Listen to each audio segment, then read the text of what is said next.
ಪ್ರಕೃತಿ ಬಂದು ತನ್ನ ಬಟ್ಟೆಗಳನ್ನ ಬದಲಾಯಿಸುವ ಆ ಒಂದು ಅದ್ಭುತವಾದ ಮ್ಯಾಜಿಕ್ ಬಗ್ಗೆ ಇವತ್ತು ನಮ್ಮ ಈ ಆಳವಾದ ಅಧ್ಯಯನದಲ್ಲಿ ನೋಡೋಣ. ಅಂದ್ರೆ ಆ ಹಸಿರು ಎಲೆಗಳ ಕೋಟ್ ಇರಬಹುದು ಅಥವಾ ಮಳೆಯ ಬೂದು ಬಣ್ಣದ ಮೇಲಂಗಿ ಇರಬಹುದು, ಇವುಗಳನ್ನೇ ನಾವು ಸೀಸನ್ಸ್ ಅಂತ ಕರೆಯೋದು. ಹೌದು, ಖಂಡಿತ. ಗೊತ್ತಾ, ಇದು ಒಂಥರ ಮ್ಯಾಜಿಕ್ ಶೋ ಥರನೇ ಇರುತ್ತೆ. ನಾವು ಈ ಮಾಹಿತಿಯ ಮೂಲಗಳನ್ನು ನೋಡಿದಾಗ ಭೂಮಿಯ ತಾಳ ಮತ್ತೆ ಲಯ ಹೇಗಿದೆ ಅಂತ ನಮಗೆ ಅರ್ಥ ಆಗತ್ತೆ. ಅರೆ ವಾ! ಹಾಗಾದ್ರೆ ಈ ಬದಲಾವಣೆಗಳನ್ನ ಗಮನಿಸೋಕೆ ನಾವು ಇವತ್ತು ನೇಚರ್ ಡಿಟೆಕ್ಟಿವ್ ಆಗೋಣವಾ? ಅಂದ್ರೆ ನಮ್ಮ ಸುತ್ತಮುತ್ತ ಇರೋ ಸಸ್ಯಗಳು, ಪಕ್ಷಿಗಳು ಮತ್ತೆ ನೀರಿನ ಮೂಲಗಳನ್ನ ಗಮನಿಸೋದು ಎಷ್ಟು ಮಜಾ ಅಲ್ವಾ? ಎಕ್ಸಾಕ್ಟ್ಲಿ. ಆ ನೇಚರ್ ಡಿಟೆಕ್ಟಿವ್ ಆಗ್ಬೇಕು ಅಂದ್ರೆ ಮೊದಲು ನಾವು ಪ್ರಕೃತಿಯ ಬೇರೆ ಬೇರೆ ವೇಷಗಳನ್ನ ಅರ್ಥ ಮಾಡ್ಕೋಬೇಕು. ಪ್ರಪಂಚದಲ್ಲಿ ಬರೀ 4 ಸೀಸನ್ಸ್ ಇದ್ರೆ ನಮ್ಮ ಭಾರತದಲ್ಲಿ 6 ಇವೆ. ಅರೆ, 6 ವೇಷಗಳಾ? ಅಂದ್ರೆ ಪ್ರತಿಯೊಂದು ಸೀಸನ್ನಲ್ಲೂ ಪ್ರಕೃತಿ ಬೇರೆ ಬೇರೆ ತರ ಕಾಣಿಸುತ್ತಾ? ಹೇಗಿರುತ್ತೆ ಅದು? ಮೊದಲನೇದಾಗಿ ವಸಂತ ಋತು. ಇಲ್ಲಿ ಮರಗಳಲ್ಲಿ ಹೊಸ ಎಲೆಗಳು ಬರುತ್ತೆ ಮತ್ತೆ ಬಣ್ಣ ಬಣ್ಣದ ಹೂವುಗಳು ಅರಳುತ್ತವೆ. ಆಮೇಲೆ ಬಂದು ಗ್ರೀಷ್ಮ ಋತು. ಓಹೋ, ಗ್ರೀಷ್ಮ ಅಂದ್ರೆ ಬಿಸಿಲು ಅಲ್ವಾ? ನಮಗೆಲ್ಲ ರುಚಿಯಾದ ಮಾವಿನ ಹಣ್ಣು ತಿನ್ನೋ ಸಮಯ ಇದು. ಹೌದು, ಕರೆಕ್ಟ್. ಆಮೇಲೆ ವರ್ಷಾ ಋತು ಬರುತ್ತೆ. ಆ ಕಪ್ಪು ಮೋಡಗಳು, ಮಳೆ ಮತ್ತೆ ಎಲ್ಲಿ ನೋಡಿದ್ರೂ ಹಸಿರು ವಾತಾವರಣ ಇರುತ್ತೆ. ಆ ಮಳೆಗಾಲ ಆದ್ಮೇಲೆ ಶರದ್ ಋತು ಬರುತ್ತಲ್ವಾ? ಆ ತಿಳಿ ನೀಲಿ ಆಕಾಶ ಮತ್ತೆ ತಂಪಾದ ಗಾಳಿ. ನಿಜ. ಅದಾದ್ಮೇಲೆ ಹೇಮಂತ್ ಋತು, ಅಂದ್ರೆ ಚಳಿ ಶುರುವಾಗೋ ಸಮಯ ಅದು. ಮತ್ತೆ ಕೊನೆಗೆ ಶಿಶಿರ ಋತು ಬರುತ್ತೆ. ಶಿಶಿರ ಅಂದ್ರೆ ಅತಿ ಹೆಚ್ಚು ಚಳಿ ಇರುತ್ತೆ.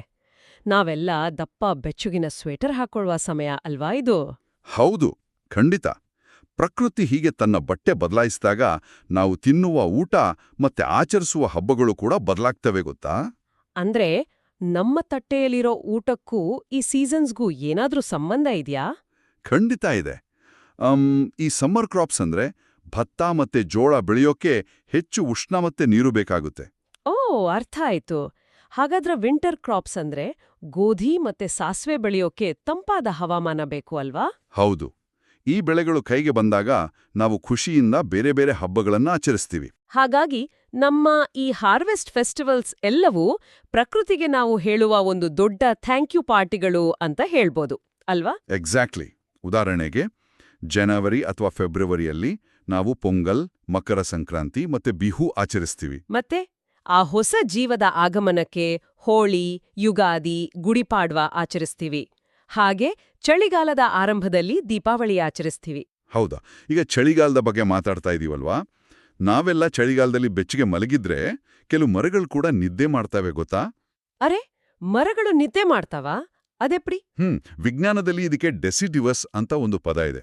ಈ ಮರಗಳು ತಮ್ಮ ಶಕ್ತಿಯನ್ನ ಉಳಿಸ್ಕೊಳ್ಳೋಕೆ ಚಳಿಗಾಲದಲ್ಲಿ ತಮ್ಮ ಎಲ್ಲ ಎಲೆಗಳನ್ನ ಉದುರಿಸ್ತವೆ. ವಾವ್!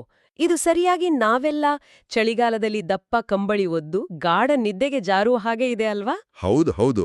ಅದೇ ರೀತಿ ಮರಗಳು ಕೂಡ ಚಳಿಗಾಲದಲ್ಲಿ ಒಂಥರ ಸುಪ್ತಾವಸ್ಥೆಗೆ ಹೋಗ್ತವೆ. ಮತ್ತೆ ವಸಂತಕಾಲ ಬಂದಾಗ ಹೊಸ ಎಲೆಗಳು ಚಿಗುರುತ್ತವೆ. ಖಂಡಿತ. ಭೂಮಿಯ ಈ ಸೀಸನ್ಸ್ ನಮ್ಮ ದಿನನಿತ್ಯದ ಜೀವನವನ್ನ ಎಷ್ಟು ಸುಂದರಗೊಳಿಸುತ್ತವೆ ಅಲ್ವಾ?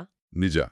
ನಮ್ಮ ಊಟ, ಹಬ್ಬಗಳು ಮತ್ತೆ ಸುತ್ತಮುತ್ತಲಿನ ಪರಿಸರ ಎಲ್ಲವೂ ಇದರ ಜೊತೆನೇ ಒಂದು ಲಯದಲ್ಲಿ ಸಾಗುತ್ತೆ. ಈ ಆಳವಾದ ಅಧ್ಯಯನವನ್ನ ಮುಗಿಸುವ ಮುನ್ನ ಎಲ್ಲರಿಗೂ ಒಂದು ಸಣ್ಣ ಯೋಚನೆ.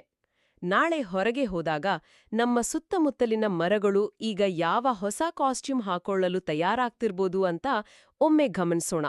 ಆ ನೇಚರ್ ಡಿಟೆಕ್ಟಿವ್ ಆಗಿ ಪ್ರಕೃತಿಯನ್ನ ಅರ್ಥ ಮಾಡ್ಕೊಳ್ತಾ ಮತ್ತೊಂದು ಆಳವಾದ ಅಧ್ಯಯನದಲ್ಲಿ ಸಿಗೋಣ.